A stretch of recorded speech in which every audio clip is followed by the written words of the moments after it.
पहले सब सुन रहल छी एपी प्रोडक्शन के प्रस्तुति।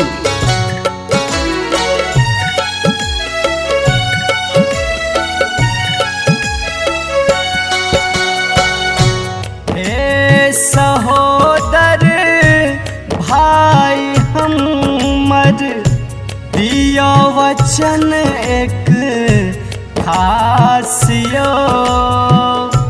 हे सहोदर भाई हमर दियो वचन एक खासियो। बेर राखी में एबे करबे तोरब जुनी मोर आसियो। बेर राखी में एबे करबे तोरब जुनी मोर आसियो।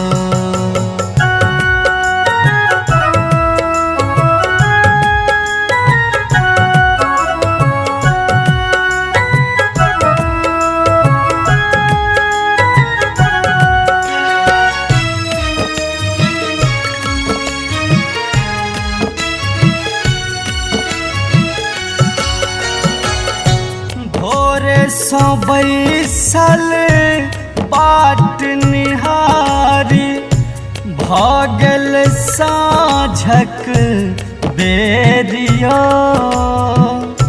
भोरे सो बैसल बाट निहारी भगल साँझक बेरियो। झर झर नोर बह नयन सो आबुन करियो देरियो। झर झर नोर बह नयन सो और न करियो आबेरियो।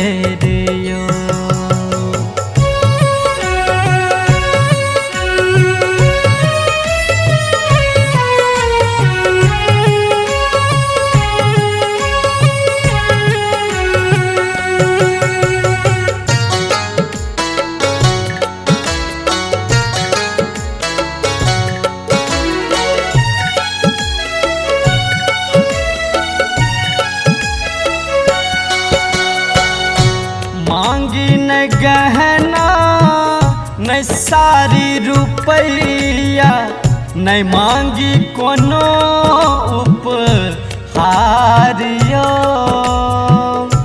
मांगी न गहना न सारी रुपैया न मांगी कोनो उपहारियो। भाई बहिनक प्रीत ई अनुपम देबै अपन दुलारियो। भाई बहिनक प्रीत ई अनुपम देबै अपन दुलारियो।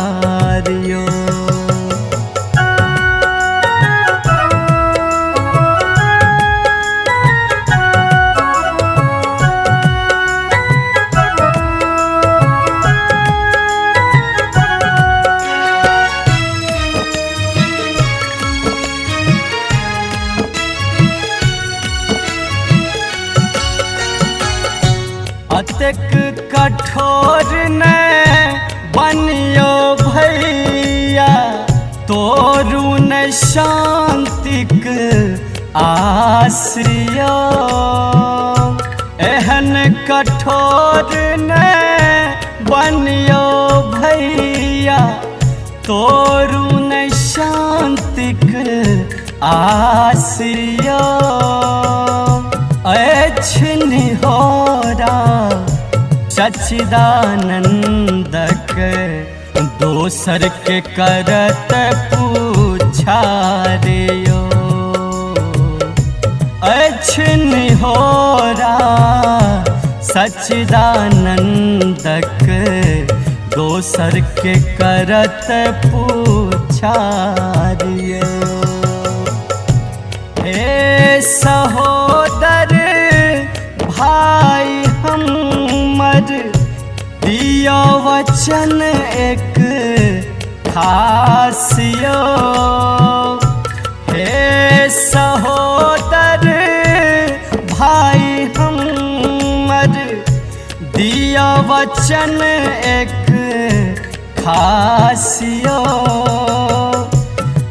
बेर राखी में एबे करबे तोरब जुनी मोर आसियो। बेर राखी में एबे करबे तोरब जुनी मोर आसियो।